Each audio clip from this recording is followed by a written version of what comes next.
والضحى والليل إذا سجى ما ودعك ربك وما قلى وللآخرة خير لك من الأولى ولسوف يأتيك ربك فترضى.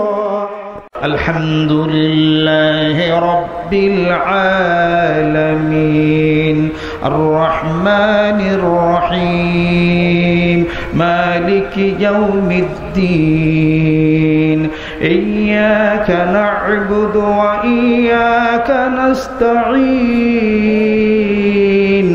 اهدنا الصراط المستقيم صراط الذين أنعمت عليهم غير المغضوب عليهم ولا الضالين.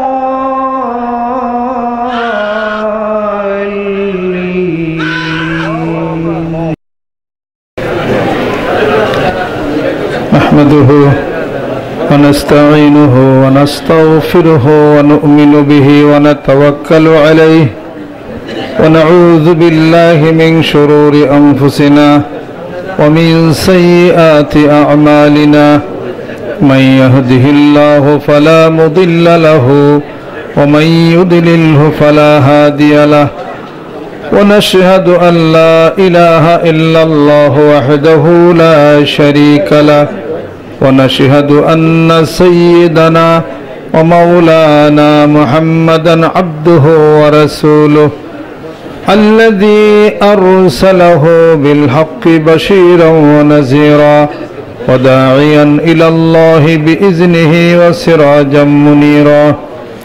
فقد قال الله تعالى في كلامه المجيد وفرقانه الحميد أعوذ بالله من الشيطان الرجيم بسم الله الرحمن الرحيم إن الله وملائكته يصلون على النبي يا أيها الذين آمنوا صلوا عليه وسلموا تسليما. اللهم صل على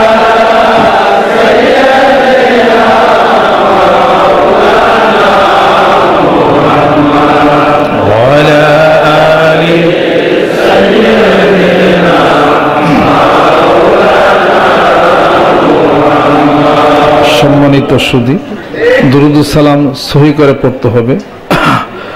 আল্লাহুম্মা সাল্লি আলা সাইয়্যিদিনা মাওলানা মুহাম্মদ ওয়া আলা আলি সাইয়্যিদিনা মাওলানা মুহাম্মদ।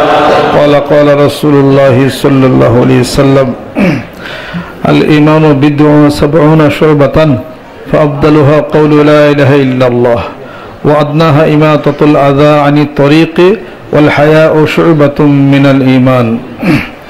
সম্মানিত সুধী, সম্মানিত ওলামা একরাম, সম্মানিত মুসল্লি ইকরাম, মানিকগঞ্জ দরবার শরীফের আমার মুর্শিদের মুহিব্বিন সালিকিন যিনারা আছেন আতবা জ্ঞানী গুণী সুধীজন, বহুদূর হতে আগত আল্লাহর আশিক আল্লাহর পাগলেরা, এই নগণ্য বান্দার পক্ষ থেকে সকলকে আন্তরিক মোবারকবাদ, সম্মান এবং শ্রদ্ধা জানাই।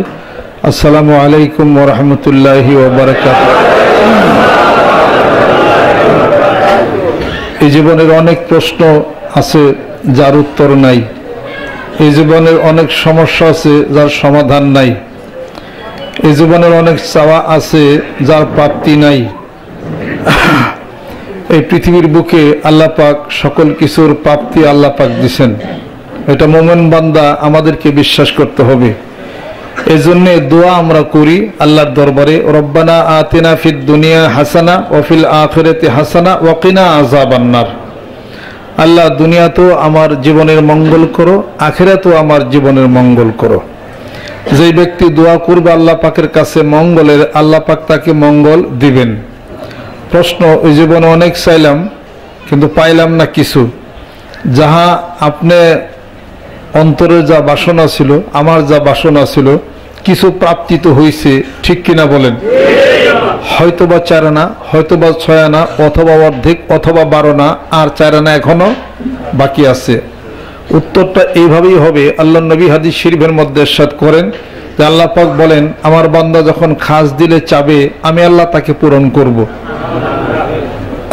যদি কিছু বাকি থাকে তা হাসরের ময়দানে দেব। জোরে কোন সুবহানাল্লাহ। কেউ কেউর কাছে টাকা পায়, যদি কেউ মনে করে দিলাম না তো দেখি কি করে, আসলে কিছুই করা যাবে না কাউকে। হাসরের ময়দানে এটা অবশ্যই ফেরত দিতে হবে। একটা পয়সার বিনিময়ে একটা করে সুবহানাল্লাহ। জোরে কোন ঠিক কিনা? তাহলে পরে যদি 10 লক্ষ টাকা হয়, কতগুলো সুবহানাল্লাহ হয়? অতএব দিতে তাকে হবে, মাপ নাই। দুনিয়াতে না হলেও হাসরের ময়দানে দিতে হবে। মুসলমান হিসাবে বিশ্বাস করতে হবে। দুঃখ, কষ্ট, নির্যাতন হলো, কিন্তু সুখ পাইলাম না, শান্তি পাইলাম না। সুখ শান্তি তো দুনিয়াতে পাবেনই না, এটার উপরে বিশ্বাস করার নামই হলো ঈমান। জোরে কোন সুবহানাল্লাহ। ওয়ালা নাবলুওয়ান্নাকুম বিশাইইম মিনাল খাউফি ওয়াল জু'i ওয়া নাকসিম মিনাল আমওয়ালি ওয়াল আনফুসি ওয়াস সামারাতি ওয়া বাশশিরিস সাবিরিন। আল্লাহ পাক বলেন, পরীক্ষার মধ্যে ফেলে দিব, সন্তান সন্ততি ক্ষুধা দ্বারা শস্য ক্ষেত্র বিনষ্ট করব, আর তোমার ব্যবসা বাণিজ্যের মধ্যে ক্ষতিগ্রস্ত করে দিব। ধৈর্য তোমার আছে না নাই, এই পরীক্ষা হবে। যদি ধৈর্যশীল হয়ে থাকো, নবী বন্ধু বলে দিন আপনি ধৈর্যশীলদের জন্য জান্নাতের সুসংবাদ। জোরে কোন সুবহানাল্লাহ।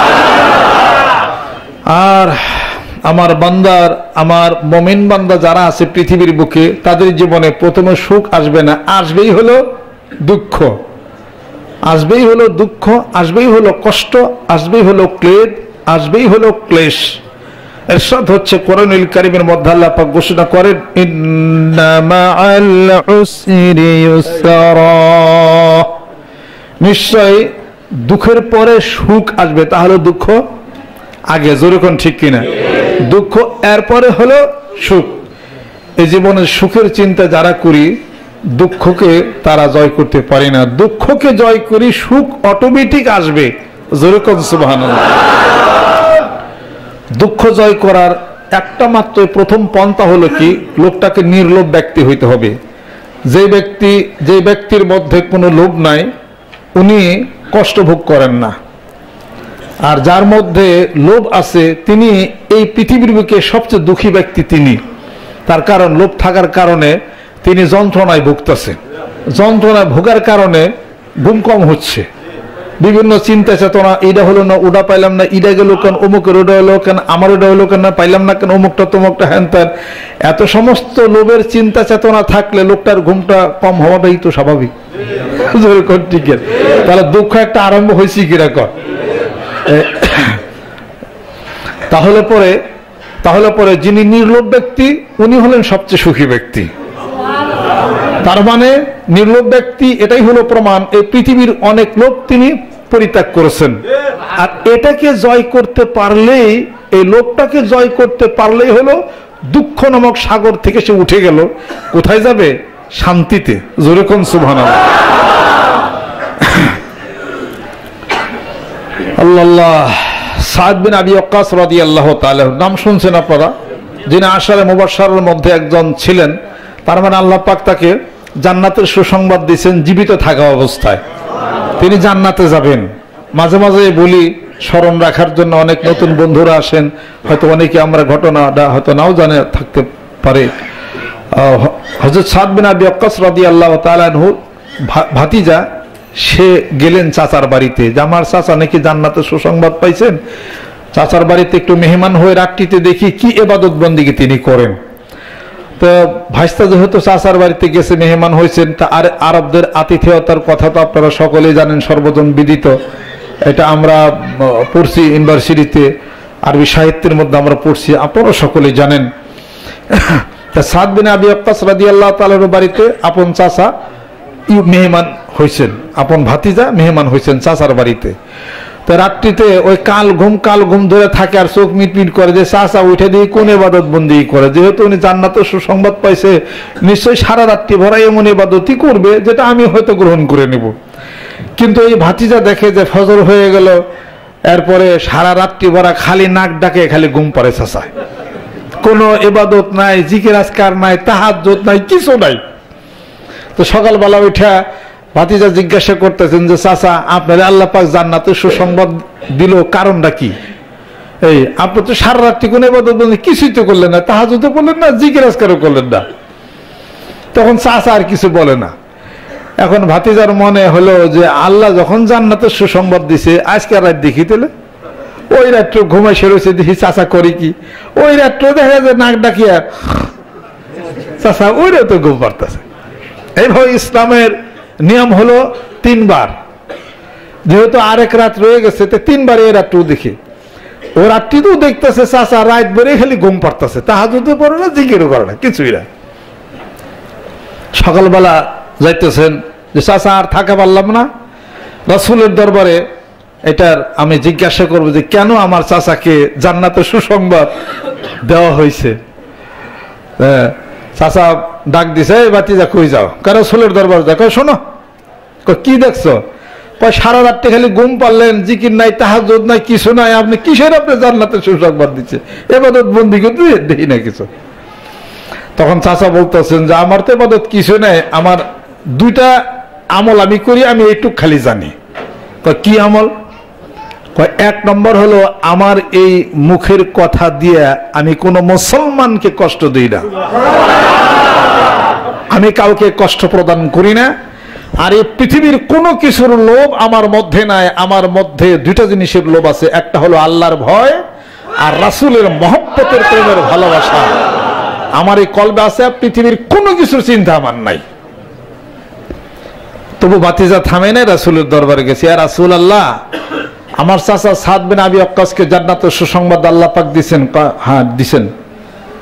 তাহলে এই 2টা আমল নাকি তার কাছে আছে, তিনি নাকি মুখের কথা দিয়ে কোনো মুসলমানকে দুঃখ কষ্ট আঘাত দেয় না, আর পৃথিবীর কোনো কিছুর বলে লোভ নাই, তাতে কি জান্নাত হয়ে যাবে? আল্লাহর নবী বলতেছেন, শোনো সাদ বিন আবি ওয়াক্কাসের ভাতিজা, একটা মানুষ জান্নাতে যাওয়ার জন্য 2টা আমলই তার জন্য যথেষ্ট। জোরে কোন সুবহানাল্লাহ। আল্লাহ আল্লাহ, দুনিয়া ত্যাগ করতে হবে, এই ত্যাগের ট্রেনিং এর ব্যবস্থা রাখতে হবে, দুনিয়া ত্যাগ করতে হবে। দেখেন না এই দুনিয়া বাড়িঘর মহব্বত ত্যাগ করে তবলিগ জামাতের বন্ধুরা চিল্লাই যায় না, চিল্লাই যায়, কেউ কেউ জীবন চিল্লাও অবর দিছে। কত বিশাল ত্যাগ! 7 দিন 10 দিন 25 দিন 30 দিন 40 দিন 3 মাসের চিল্লা লাগাইছে, বাড়িঘর ছাড়ছে তো, মহব্বত ছাড়ছে তো। এটা দুনিয়া ত্যাগের একটা বিশাল একটা ট্রেনিং এর ব্যবস্থা। যেরকম সমালোচনা করেন না, শিখেন, শিখার চেষ্টা আপনি করেন, আল্লাহ পাক রহমত বরকত আল্লাহ পাক করবেন। আমরা জিকির করি, সমালোচনা করেন না, জিকিরের মধ্যে কিছু ফায়দা আছে, আপনি জিকির করেন। আমরা বায়াত হই, অঙ্গীকারাবদ্ধ হই, প্রতিশ্রুতিবদ্ধ হই। কিসের বায়াত হই, কিসের প্রতিশ্রুতিবদ্ধ হইলাম, কিসের মুরিদ হইলাম? বায়াত হই, প্রতিশ্রুতিবদ্ধ হই, চুরি করব না, ডাকাতি করব না, হাত দা মারামারি করব না, মুখের কথা দিয়া দুঃখ দেব না, কষ্ট দেব না, লোভকে সংবরণ করব, সমস্ত খারাপ থেকে নিজেকে হেফাজত করব, কোরআন সুন্নাহর বিধান মতো চলবো। এই কথার উপরে আপনি আলেম বিজ্ঞ একজন ব্যক্তিত্ব, আতিউল্লাহ ওয়া আতিউর রাসূলা ওয়া উলিল আমরি মিনকুম, এই জন্য আপনার সাথে বন্ধুত্ব করার জন্য প্রতিশ্রুতিবদ্ধ আজকে থেকে হয়ে গেলাম, এর বায়াত গ্রহণ করি। জোরে কোন সুবহানাল্লাহ। এই জান, এই মাল আল্লাহর রাস্তায় বাজি রাখলাম, কোরআন সুন্নাহর বিধানের জন্য এই জানকে কুরবান করলাম।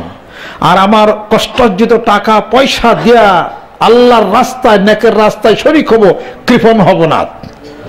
আর মুসলমানদেরকে কষ্ট দেব না, মহব্বত করব, ভালোবাসবো, হাদ্দা মারামারি করব না, সমস্ত খারাপ থেকে নিজেকে হেফাজত করব।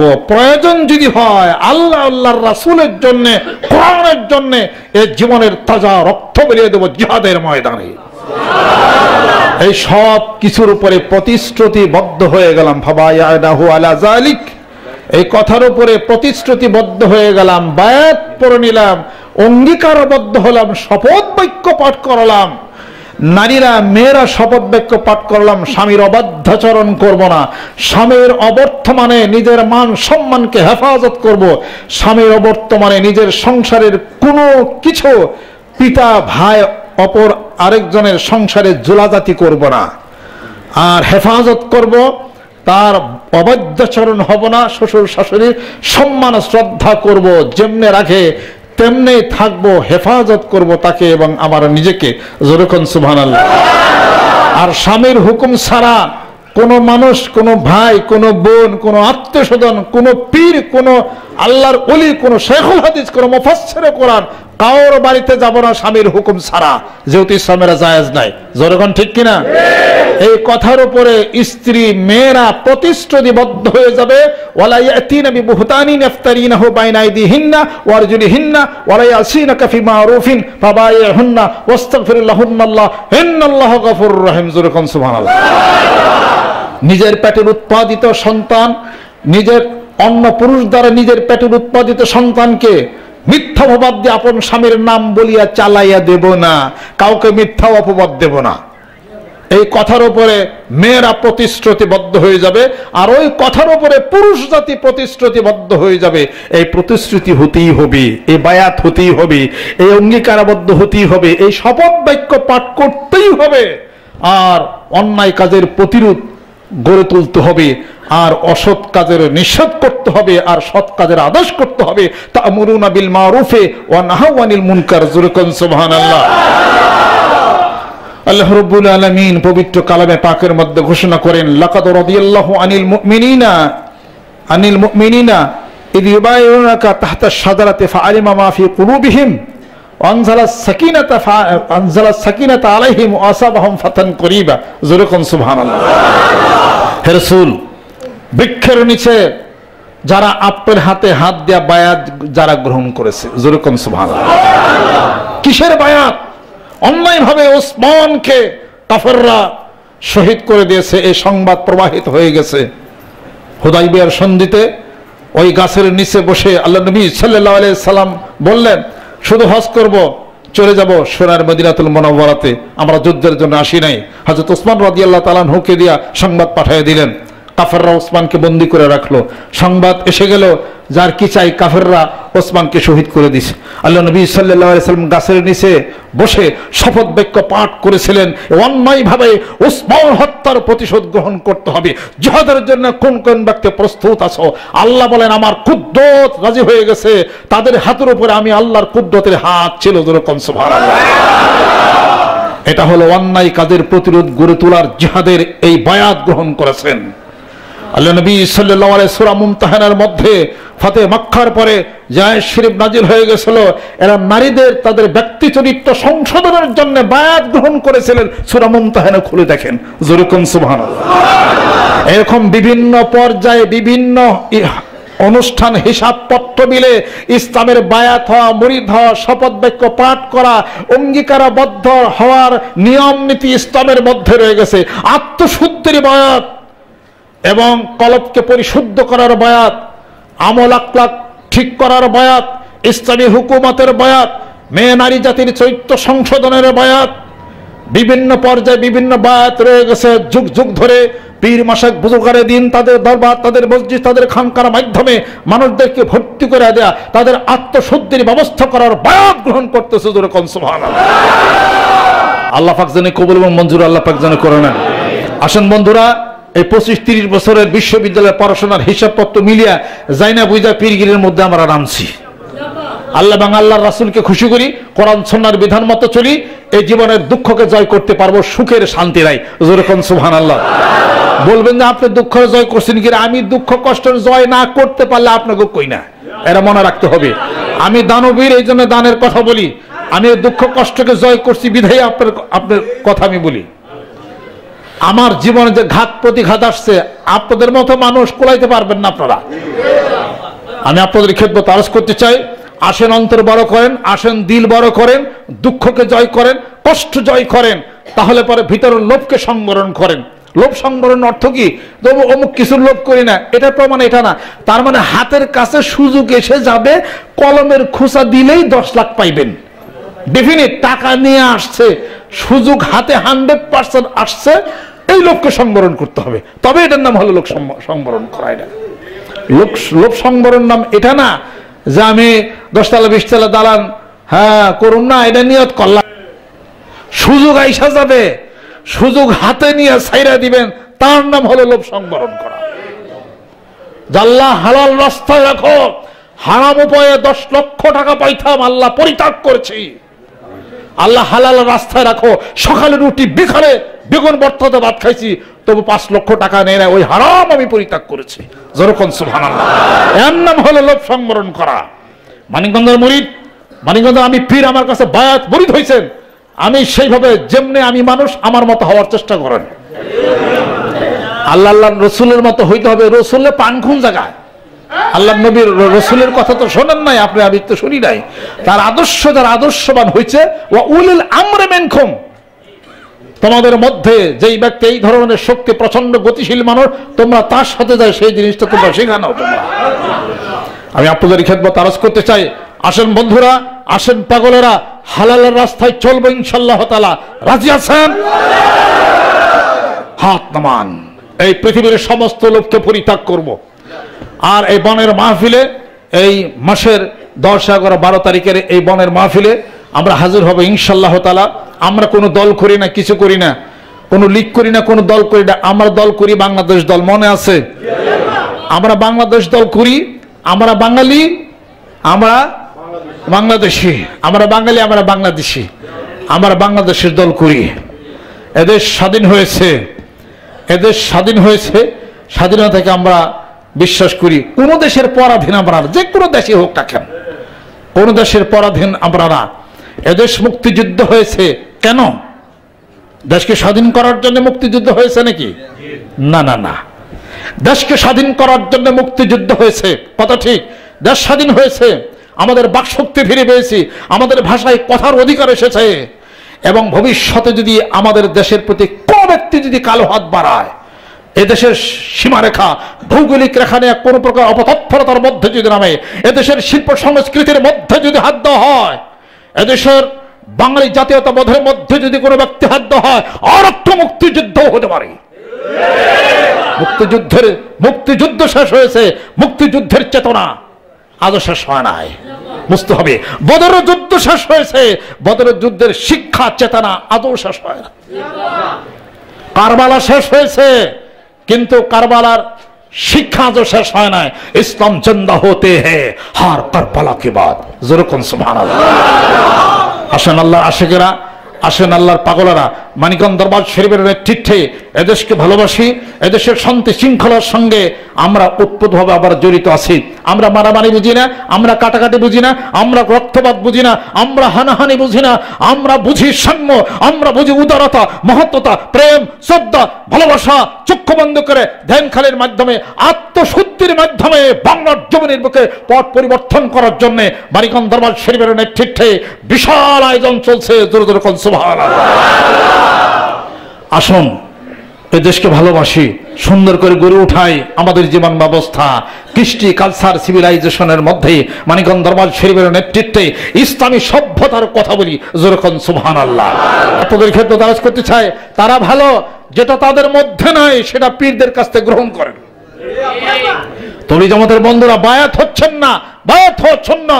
এক পীর কামেল পীর যিনারা আছেন, ভালো যিনারা আছেন, তাদের কাছ থেকে বায়াত হয়ে চক্ষু বন্ধ করে আত্মশুদ্ধির জন্য কলমের কাজ করা শুরু করেন, আবার গাছতেও করেন। যেরকম সুবহানাল্লাহ।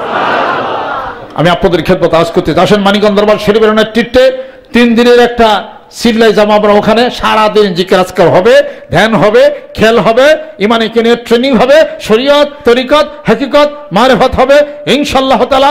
বায়াত হবে। যেরকম সুবহানাল্লাহ।